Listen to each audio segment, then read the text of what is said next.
रमज़ान की पहली सहर, मक्का की पवित्र सरज़मी। अज़ान की आवाज़ें आसमान में गूंज रही थीं। लोग काबा की तरफ दौड़ रहे थे। लेकिन उसी शहर में एक ऐसा घर भी था जहां 3 दिन से चूल्हा नहीं जला था।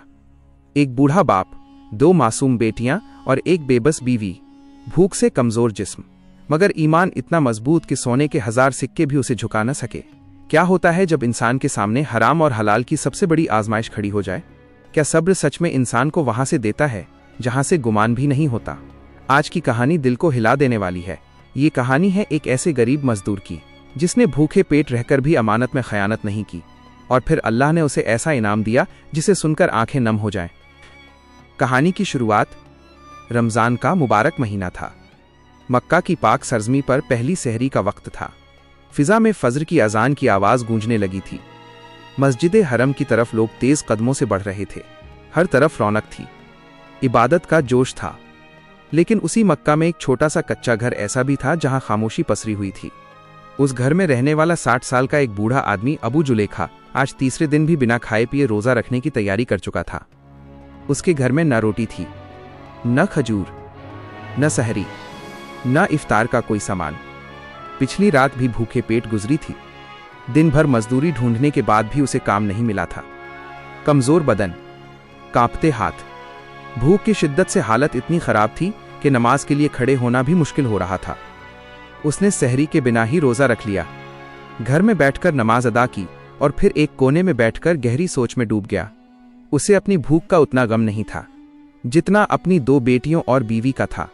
उसकी बीवी कुलसूम और 2 छोटी बेटियां, तीनों 3 दिन से भूखी थीं। अबू जुलेखा घर का अकेला कमाने वाला था। कोई बेटा नहीं, कोई सहारा नहीं, बस एक कमजोर बूढ़ा आदमी और उसका अटूट ईमान। उसका यकीन पक्का था, जो मुकद्दर में लिखा है वो मिलकर रहेगा। घर का दर्द। बीवी कुलसूम ने कमजोर आवाज में कहा, अबू जुलेखा, आज तीसरा दिन है, हमने खाने को देखा तक नहीं। गर्मी बहुत है, रोजा भी है, हम तो सब्र कर लेंगे, लेकिन बच्चियां भूख से तड़प रही हैं। उसकी आंखों में आंसू थे, आवाज कांप रही थी। आप अल्लाह का नाम लेकर बाहर जाएं, शायद आज कोई काम मिल जाए, शायद आज इफ्तार के लिए कुछ आ जाए। अबू जुलेखा ने उसे दिलासा दिया, इंशाअल्लाह, अल्लाह रहम करेगा। वह घर से निकल पड़ा। मजदूरी की तलाश। सूरज निकल आया था। मक्का की गलियां गर्म हो चुकी थीं। अबू जुलेखा बाजार पहुंचा, काम ढूंढा, हर दुकान पर गया, हर जगह हाथ फैलाया, लेकिन कहीं काम नहीं मिला। दोपहर की धूप तेज हो गई, पैर कांपने लगे, प्यास और भूख से हालत खराब हो गई। वो मायूस होकर बाजार से निकला और चलते चलते मक्का की एक सुनसान वादी में पहुंच गया। थककर जमीन पर बैठ गया। सोचने लगा, आज भी काम नहीं मिला तो घर वालों को क्या खिलाऊंगा। उसी सोच में उसने मिट्टी कुरेदनी शुरू कर दी। अचानक उसका हाथ किसी मुलायम चीज से टकराया। उसने मिट्टी हटाई और एक रेशमी थैली निकाली। थैली भारी थी। जब खोला तो अंदर चमक रहे थे सोने के सिक्के। पूरा थैला सोने से भरा हुआ। उसकी आंखें चमक उठी, दिल जोर से धड़कने लगा। आज मेरी किस्मत खुल गई, उसने सोचा। लेकिन अगले ही पल ईमान ने आवाज दी, ये तुम्हारा नहीं है। वो रुक गया। किसी का खोया हुआ माल है, ये मेरे लिए हलाल नहीं। उसने सोचा, कुछ सिक्के ले लूं, बाद में वापस रख दूंगा। फिर खुद को डांटा, ये अमानत में खयानत होगी। उसने फैसला किया, जब तक असली मालिक नहीं मिलेगा, थैली संभाल कर रखेगा। घर वापसी।